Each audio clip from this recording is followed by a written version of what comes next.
400 पार का नारा दे रहे थे, उनको आज के दिन में 40 सीटों के ऊपर भी अपनी जीत हासिल करने के लिए संघर्ष करना पड़ेगा, ऐसी परिस्थितियां नजर आ रही हैं।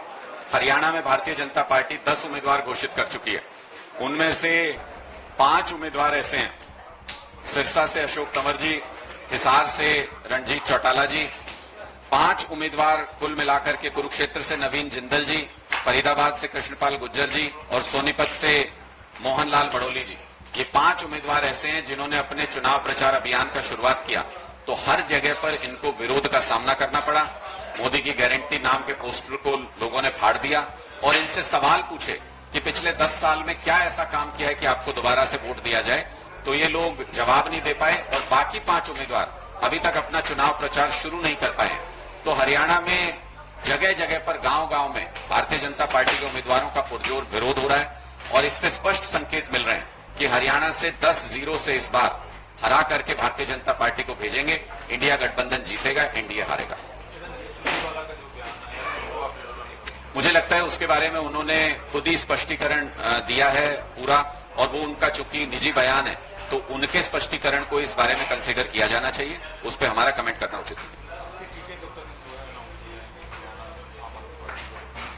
सभी जगह पर बहुत जल्द सीटें अनाउंस हो जाएंगी। हमने तो सबसे पहले उम्मीदवार अनाउंस किया था कुरुक्षेत्र में, लेकिन भारतीय जनता पार्टी जो डर रही है इस बार इस इलाके में चुनाव में उतरने से, उन्होंने इस पूरे चुनाव को इलेक्शन कमीशन की मदद से आखिरी फेज में धकेल दिया, सबसे पीछे धकेल दिया।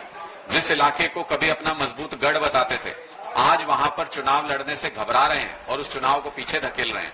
सही समय पर सारे उम्मीदवारों की घोषणा करके चुनाव मैदान में भारतीय जनता पार्टी को धूल चटाने का काम इस बार इंडिया गठबंधन करेगा। आम आदमी पार्टी का प्रचार शुरू है। जहां जहां हमारे कैंडिडेट अनाउंस हैं सभी जगहों पर जोर शोर से प्रचार चल रहा है और हमें भरपूर समर्थन गांव के लोगों का, हरियाणा के लोगों का पूरी तरह से समर्थन मिल रहा है। दूसरी तरफ अगर आप देखें तो भारतीय जनता पार्टी जो भी पत्ते चल रही है वो सारे पत्ते आजकल उनके उल्टे पड़ रहे हैं। हमारे सारे सीनियर लीडरशिप को जेल के अंदर रखना चाहते थे, लेकिन संजय सिंह जी की जमानत के साथ ही उनकी ये पूरी साजिश पूरी तरह से फेल हो गई है, विफल हो गई है।